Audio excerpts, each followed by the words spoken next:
이거 모르면 치매라고 할 수 있어요. 내가 누군지 모르면, 내가 여기 왜 있는지 또 모르면 그것도 또 심각한 거예요.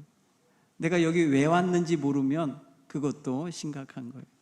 오늘 여러분 모두 다 하나님 사랑하는 믿음으로 하나님을 예배하고자 모였으니 다 하나님의 사랑과 은혜 속에 사는 성도인 줄 믿습니다.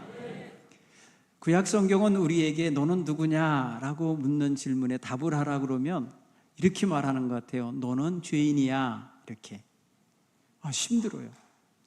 구약 성경에서 말해지는 우리에 대하여 하시는 말씀은 죄와 허물로 가득한, 그래서 어떠한 가능성도 어떠한 희망도 어떠한 삶의 자신감도 가질 수 없는 것 같은 무거운 죄책감을 주는 말씀들이 많아요. 율법의 말씀들이 그래요. 무거운 짐이 돼요. 시편에서는 그래서 의인은 없나니 하나도 없고 선한 자를 찾으니 하나도 없고 하나님을 기쁘시게 하는 일을 찾으니 없다고 말씀하실 정도로 정말 우리의 상태를 아주 밑바닥으로 이렇게 보게 해요. 근데 신약 성경을 읽으면요, 분위기가 달라져요. 신약 성경은 뭐라고 말하냐? 따라서 해볼까요? 너는 하나님의 사랑받는 자녀다. 사랑받는다고 그래요. 우리가 사랑을 받고 있다고 말해요. 그 사랑으로 인하여 우리가 구원을 받았답니다. 여러분, 이게 지금 성경, 신약 성경의 메시지입니다. 예수님께서 세상에 오신 것은 하나님이 우리를 사랑하시는 가장 구체적인, 가장 확실한 확증표였어요. 예수님이 십자가에서 우리의 죄를 대속하시기 위해 죽으셨을 때 그 죽으시는 그 희생이 우리를 향한 아주 구체적인 하나님의 사랑이었어요. 그래서 우리는 성경을 통해서, 이 복음서를 통해서 우리는 사랑받는 자구나, 우리는 하나님의 한없는 사랑을 받는 자구나 라는 걸 깨닫게 돼요. 이것을 사도 바울은 각 교회들로 편지를 보냈을 때에 무엇으로 표현해서 담냐면 너희는 구원받은 자다. 하나님의 그 사랑으로 너희는 구원받은 자니 구원에 합당하게 살아라. 구원을 이루어 주시는 그 복음 안에 합당하게 살라고 우리에게 말하고 있어요. 구원받은 자래요. 여러분, 죄인이었던 인생이 하나님의 사랑을 받는 자가 됐고, 사랑받는 걸 통해서 우리는 대속의 은총을 덧입고 구원을 받았어요. 오늘 이런 우리가 하나님을 예배하기 위해 모였습니다. 이 시간 우리 하나님께서 인격적으로 여러분에게 말씀하시는 소리가 들리기를 바랍니다. 사랑하는 딸아, 사랑하는 아들아, 내가 너를 사랑하노라. 내가 너를 사랑한다. 두려워하지 마라. 내가 너와 함께 하겠다. 하나님의 이 사랑의 음성이 여러분의 마음에 가득하게 들려지길 간절히 축원합니다. 그러면서 동시에 내가 너를 사랑해서 내 아들 예수를 보냈다.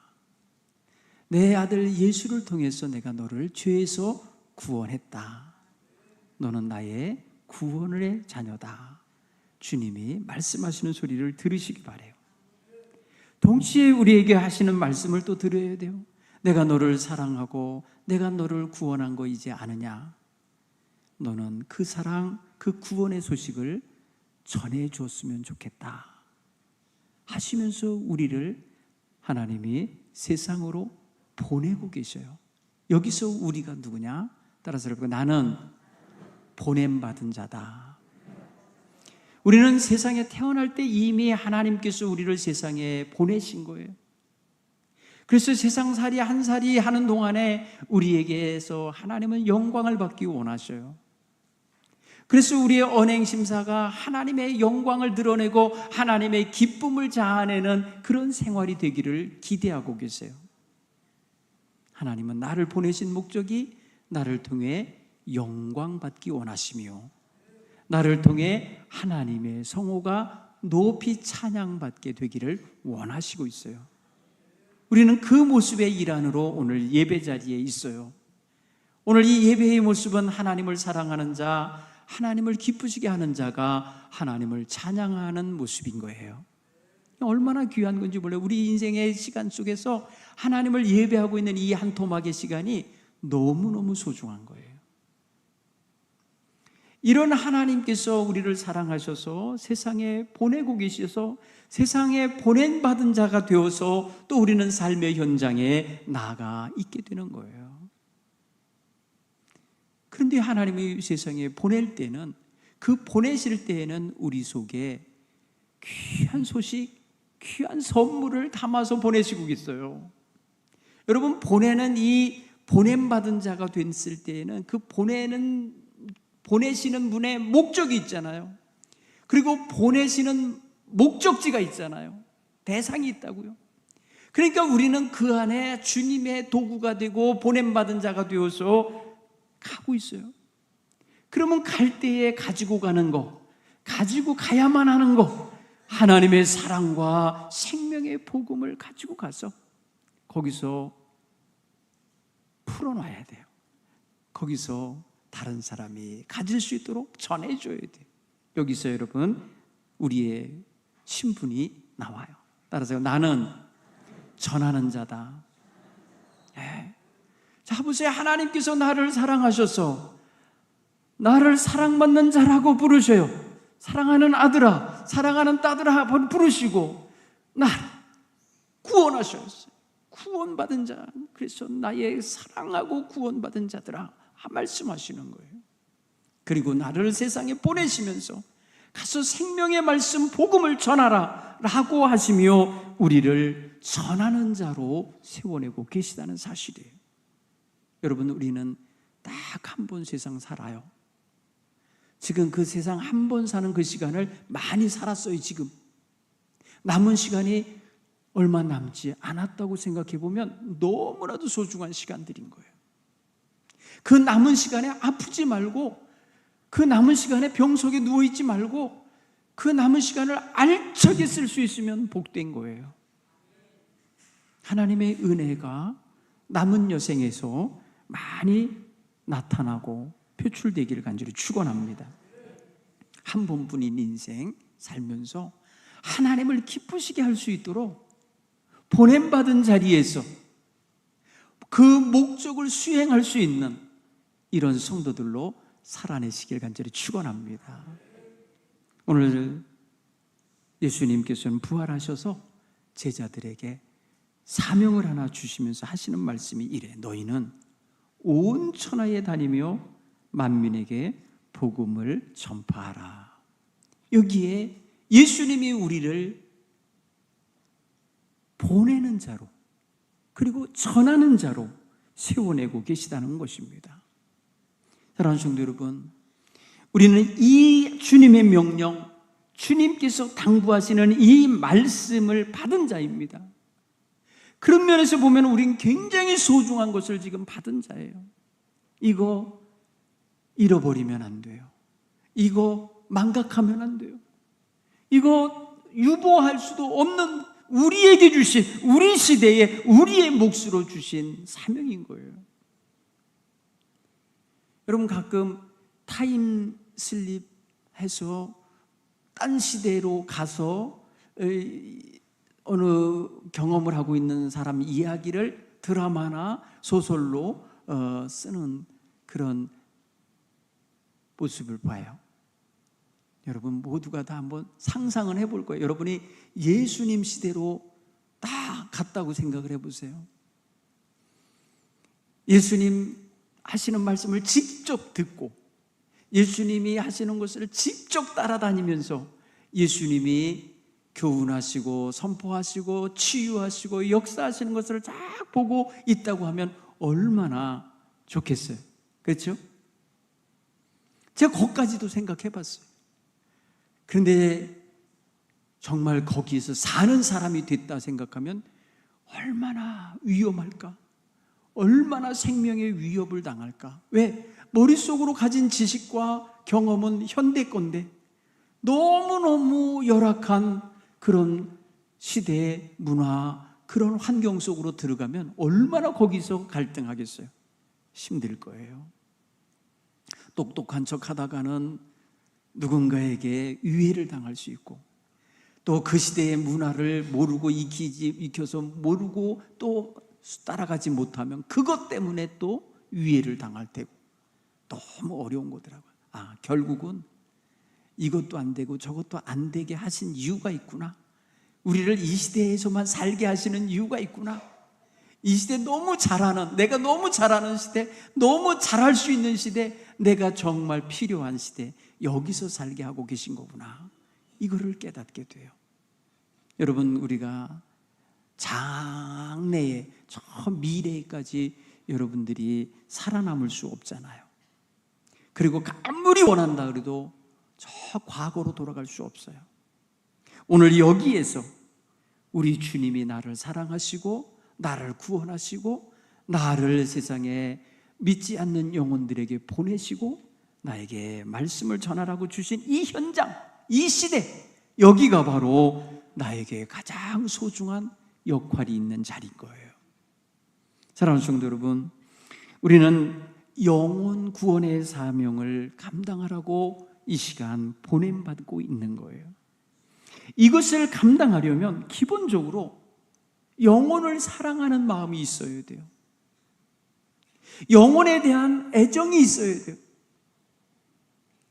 요즘같이 이기적이고 자기중심적이고 다른 사람에 대하여 무관심하는 시대에 다른 사람의 영혼까지 생각해 줄 정도로 마음이 따뜻하고 여유 있는 사람들 많지 않아요.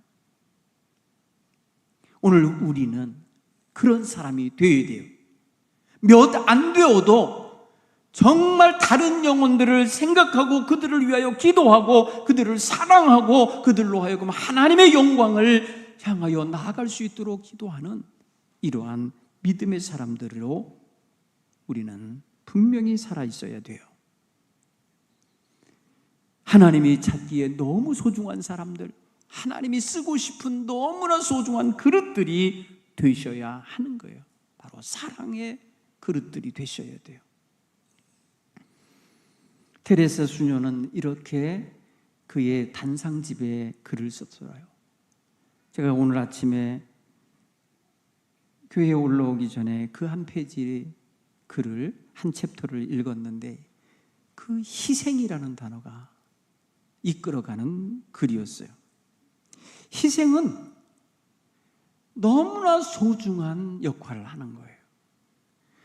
우리가 누군가를 사랑하고 누군가의 영혼을 사랑한다고 하는 데에는 반드시 희생이라고 하는 것이 있어서 희생의 영양분이 우리가 전해야 할 사랑의 영양분으로 쓰여야 돼요. 그래서 말하기를 이렇게 말해요. 사랑에 희생이 없으면 그거는 무가치하다는 거예요.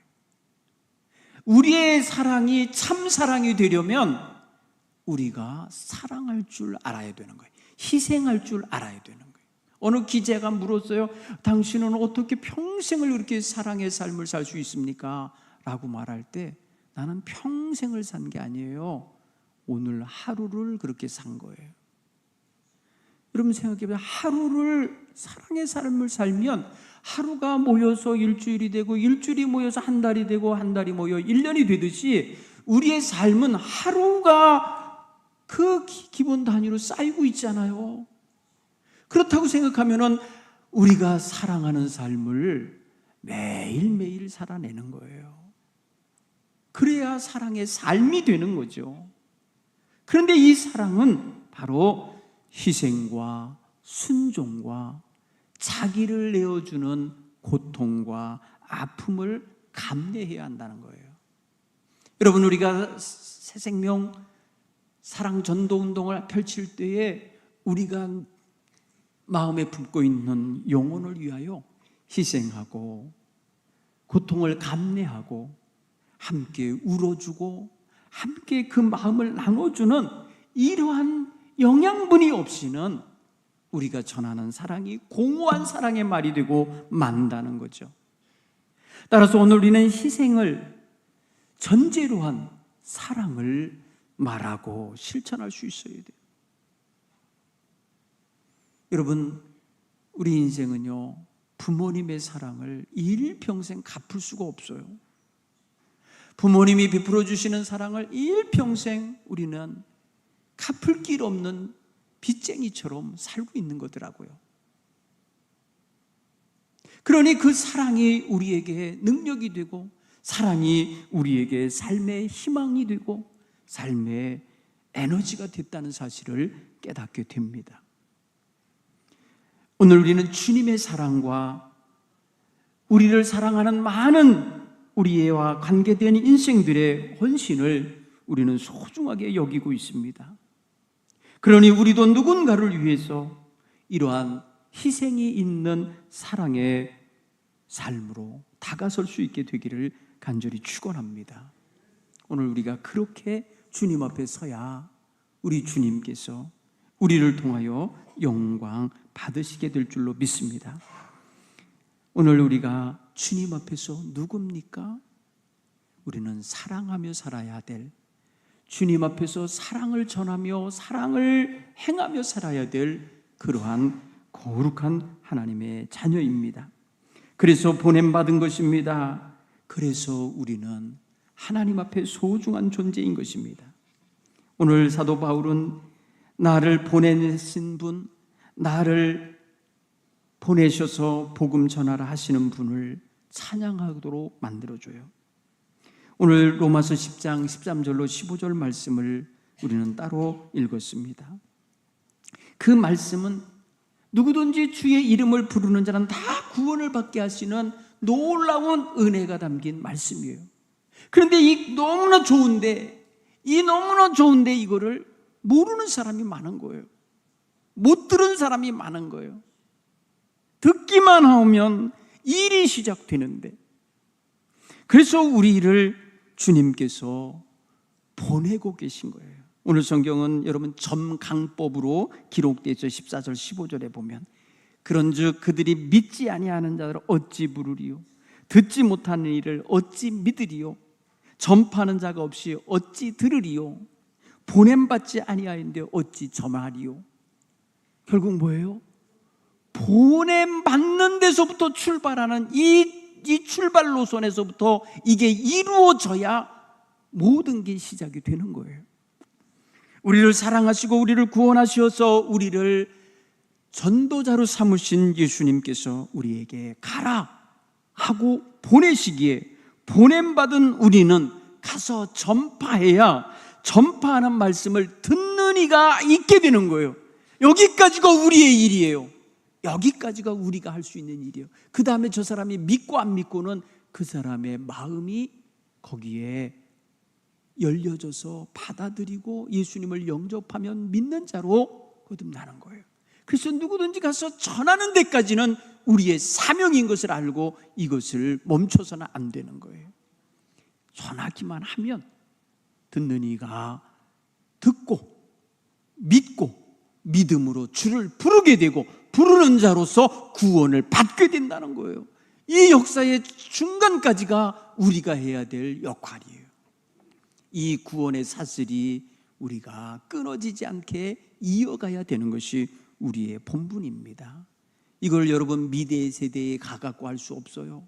과거 시대로 돌아가서 할 수도 없어요. 지금 여기 현재 우리가 살아가는 삶의 현장에서 해야 될 몫이라는 걸 우리는 분명히 깨닫고 살아갈 줄 알아야 됩니다. 너는 누구냐 하고 주께서 물으시면 예, 저는 어디 사는 누구입니다 라고 하는 그런 어떤 위치만 말해주는 게 아니라 예, 저는 주님의 사랑을 받은 자요, 그 사랑 전하라고 보냄받은 자입니다. 그렇게 고백하며 주님 앞에서 기도하며 살아가시는 우리 사랑하는 동부교회 성도님들 다 되시기를 간절히 축원합니다.